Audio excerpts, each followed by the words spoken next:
Welcome to this Hurricane Laura edition of Sports Shorts. Ronnie Rance alongside Playboy Marty on Sports Shorts Daily, presented by LeBear's Casino in Baton Rouge. Our prayers go out to everyone in Southwest Louisiana, as we know the storm is making its way through Senli up until Shreveport, and there's been catastrophic damage in the Lake Charles area, including LeBear's Lake Charles has been hit really, really hard. So prayers to everyone, and if you're watching in the Shreveport area, we hope it's not as bad as we're expecting.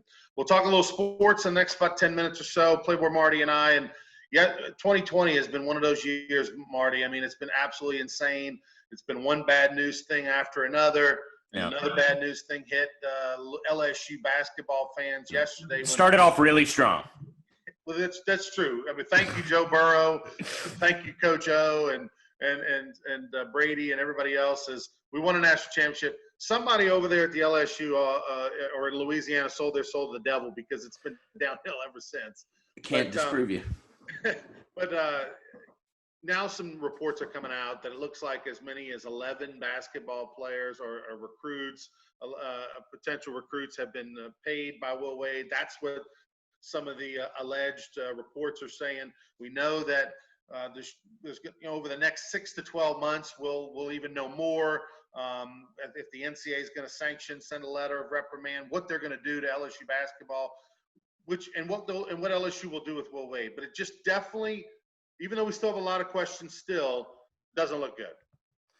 No, it definitely doesn't look good, especially for Will Wade. And it's still sort of weird because on one hand, they haven't proved or linked like anything like hardcore physical evidence.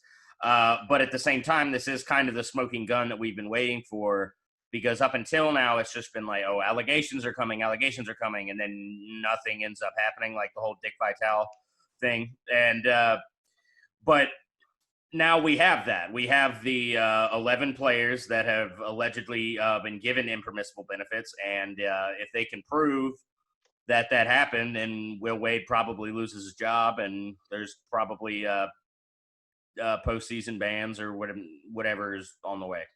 Well, it's pretty incredible. I think it boils down to, it's real simple. Ever since about the summer, fall of 2018 is when we first started hearing about some of the rumors and the speculation around Will Wade and some of the off-field recruiting stuff. That's when it first started to bubble up. We knew that there was a wiretap, and of course, it all exploded at the end of 2019 when he was not allowed to coach in the postseason, the last regular season game, and all the postseason. Not because of the allegation, because he refused to meet with the LSU administration at the time. But I'll say this: so he was able to basically get a whole nother year of salary, Will Wade we're talking about, because he was able to delay, not respond, change lawyers, take forever to get them information. And now it's looking like he probably, and I think you and I agree that if any of this is true, if even half of it or a quarter of it's true, he's not going to be the basketball coach at LSU in the future. But it looks like he might be able to stretch another season. What's going to be curious to see is, will LSU go ahead and just make a coaching change before all of the final information is in? LSU's got a lot of information. Will they wait to the very end, or will Will Wade be able to be the basketball coach in 2020, 2021, one more year before the shoe drops? Yeah, I mean, I hope they don't. Personally, but they did rework his contract when all this was going on, that they can fire him, or I don't know if it was a reworking of the contract, but he agreed that he wouldn't sue the school if he was fired without cause. So yeah, they could make a move whenever they want. I don't know. It just seems so weird to me, because what he's being accused of is something that I think the majority of sports fans, at least the majority that I associate myself with, think should be legal. Like all he's done is, provide struggling families with money. Like that's what he's guilty of. And it reminds me so much of like that North Carolina scandal a couple years ago. You remember the academic fraud? There was like the biggest case of academic fraud like ever ever committed in the history of like the NCAA investigation, and nothing happened. Nothing happened. Roy Williams kept his job. So I don't know. Yeah. It's hard for it's hard for me to talk about Will Wade like he's a villain. It really is. Well, I don't think Will Wade's a villain. I think he's just bad at being a villain. He allows people to track his to get too much information. I mean, if you look, we all know that all the big boys do all this sort of thing. They do it in football. They do it in basketball. Players get paid at different institutions all the time. People get paid just to take a visit. I mean, hey, you want to come on an official visit? I mean, they get it happens. I know guys that it happened to 13, 14, 15 years ago. They walk into a hotel room on official visit. There's an envelope with cash on the bed. I mean, it happens everywhere. Mm-hmm. But you got to be smart enough not to get caught. And the bottom line is that all the ADs and the NCAA will turn a blind eye and act like it doesn't happen until you get caught. And you just got to be smarter. And it looks like, unfortunately, where there's smoke, there's fire. And there's just no way that 11 people, they've got 11 people, 11 incidences. I mean, how can all 11 be wrong? And so I think Will Wade's done a heck of a job of stretching another year. He might even be able to stretch a second year. He's been able to do the Heisman and keep it at bay as long as he can because the inevitable is coming. The problem is that for Will Wade, maybe he can resurrect his career maybe down the line. LSU basketball, in the meantime, look for transfer portals. Look for players to opt out of their letters because the NCAA will let them. Look for probation, limitations on postseason ban. I mean, this is going to be bad. It's going to affect LSU basketball for a few years. It's not just replace Wade with somebody else. Wade gone, somebody else comes in and as a lame duck coach for 2 or 3 seasons. Yeah, I mean, it's a market where it's hard to win games. It's hard to win games as the LSU basketball coach. Like that's just been a proven fact. He managed to do that. Like they were going to go back to the tournament this year if things hadn't been shut down for the first time. I don't know the last time they went to the tournament 2 straight years. Like was on a roll on the recruiting train. Like was making our program very, very relevant. Mm-hmm. And it's a damn shame that this is happening because he was one of the best things to happen to LSU basketball in a very long time. It is. I will say this though, with COVID-19 and sports in general, the future of sports in general, whether it's the NBA, which we'll talk about in a minute, or whether it's the SEC, we just don't know what the future is going to bring when it comes to sports in general. What's it going to look like? When are fans going to be back? When are people going to be in the suites?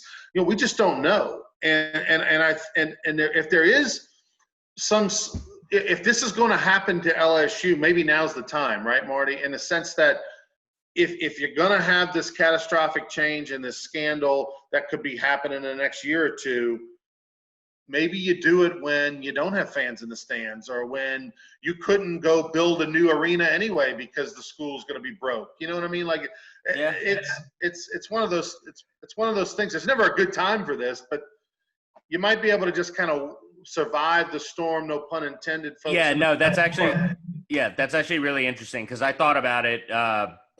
If somehow like the Suns had made like a crazy run and like this was like the year they like won the finals, obviously that wasn't going to happen. But like if it was, and like I couldn't go to a parade, like I couldn't like right. do anything like that, how mad I would be. So this is kind of the reverse of that. So right. Yeah, no, I hadn't thought about it from a like if something bad's going to happen, just bring it on. Like, yeah, because I mean, like the reality is that I think, NCAA and what college athletics is going to look like 5 years from now could be different. The conferences could be different. The rules could be different. A lot could be different in the next 1, 2, 3 years. And so if you're going to have this catastrophic change, you might as well just deal with it during this tumultuous time. So Will Wade, LSU basketball, we won't really know the official final. They're saying anywhere from 6 months to a year. But it'll be interesting to see how Woodward deals with this Will Wade incident in the meantime. We'll talk about the other national story involving the NBA. Yesterday, we talked about it on Sports Source Daily, how players since the Colin Kaepernick knee, are a lot more political a lot more public in their beliefs and who they're voting for or not voting for, but a lot more outspoken in the last 4 years as a whole, all sports, but particularly the NBA. And they proved that again yesterday, where in response to the police shooting in Kenosha, Wisconsin, the Milwaukee Bucks, of course, Kenosha only an hour south of Milwaukee, decided to be the first team to say, we're not going to play and protest tonight in the playoffs. All 3 games, we're talking about 6 teams were affected last night. All 3 playoff games were canceled. It's expected that the playoff games today, involving Lakers and Clippers and all that, are going to be canceled. And we don't know when and if they're going to play again. We don't. I mean, there's a serious chance we're done with basketball for the year. There was a report last night that the Lakers and Clippers voted to not continue the season, and then there was a new report that was more of a polling rather than like a final vote. But my thoughts on it are like, what a gesture! Like, I mean, that they really did come out and make a point. Like, everyone was talking about it on Twitter, and I respect that. I respect that they were able to do that. However, the reason that they decided to go play in the first place was that we need a distraction from things, and sports are good. Sports connect people, I think, is still valid. And me personally, I think the season should continue. And Woj actually just said that among key players in the league, he tweeted this 25 minutes ago, there's optimism about a majority of players wanting to continue playoffs. So that makes me happy to see that tweet. Well, prior to this incident and this decision to not play last night, the players had the option, due to COVID, the players had the option to opt out of playing. Or there's actually, technically, the NBA has an open door policy. If any player wants to leave the bubble and just go home and not play the rest of the season, they can do that. So there may be some individual players that opt out and say, I've had enough of the bubble. I want to go be a part of the national conversation and do my part in my community. They have that option to do that. I think with cooler heads will prevail and that they will play.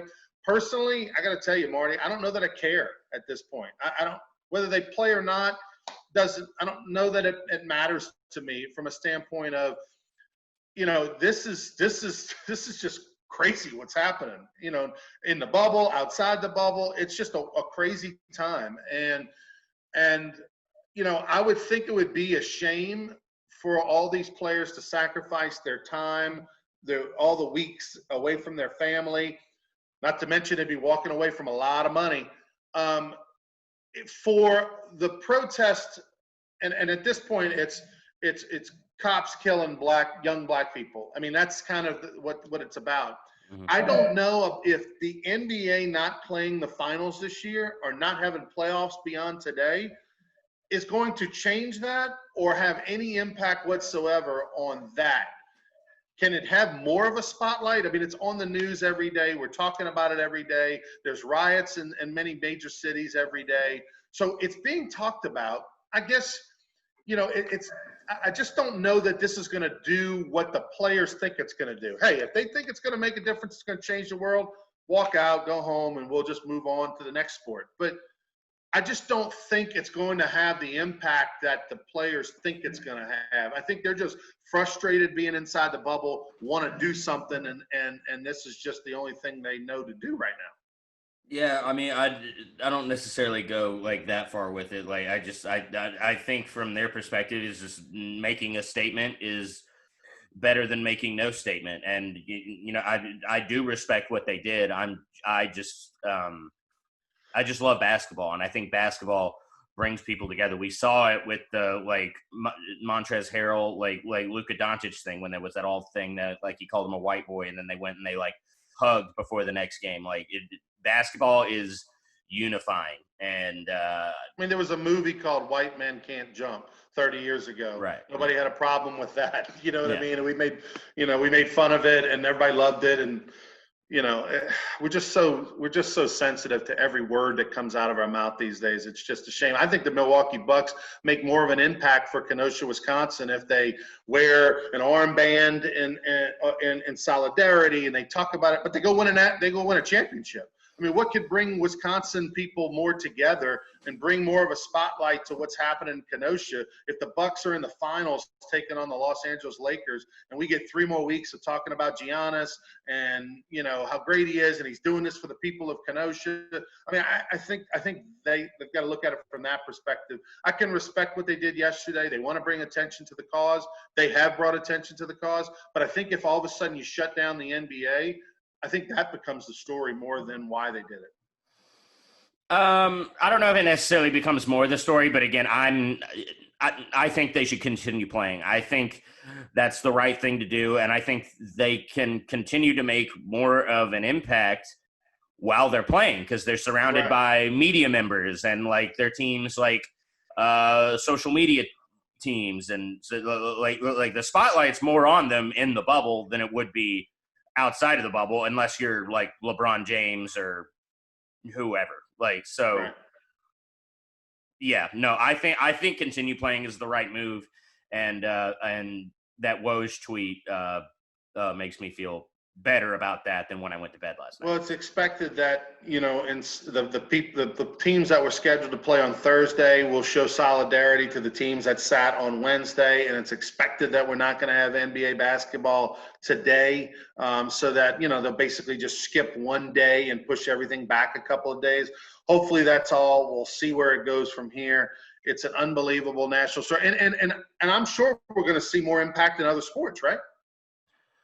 I know. Yeah, we've already kind of I mean, 3 baseball games got postponed. One was because it was in Houston, though, for and you had a couple of NFL teams, you know, shut down practice. Yeah, I saw that this morning. Yeah. So I mean, like, you're going to see other sports and other leagues have some sort of show support to the NBA and do similar things, whether it's sit out a game or protest in some way, sit out practice. And I think it's a new norm. How about Kenny Smith? That was crazy. Yesterday on TNT, Inside the NBA, one of the best shows on TV, Kenny Smith, longtime, you know, host, former NBA player with the Rockets and others, he walked off the set in support of the NBA. Yeah, no, it was definitely a crazy thing. Never seen anything, you know, quite like that. I'm curious, you know, at what point he decided he was going to do that. But you know, I've got to respect it. You know, if I'm going to respect the players, I got to respect that as well. But I will say that was pretty funny watching him walk off, and Charles is just sipping his coffee. Like, did you see the video? I just hope that I hope this brings the reaction, the attention, the help that the players and that are wanting it to bring, and obviously that's why they're doing it. Crazy time right now. We want to, again, best wishes to everyone in Southwest Louisiana, Central Louisiana, up through Shreveport, as Hurricane Laura has done tremendous devastation and is making its way north. Sports world's about as crazy as Laura right now, and hopefully when we wake up tomorrow and we do our Friday edition of Sports Shorts Daily, we'll have some good news to talk about, and some positivity. But for Playboy Marty, I'm Ronnie Rance. You've been watching Sports Shorts Daily, presented by LaBerge Casino. Please click, like, subscribe, share. Go to our YouTube page, Sports Shorts, hosted by Ronnie Rance. Have a great day, a safe one, everybody.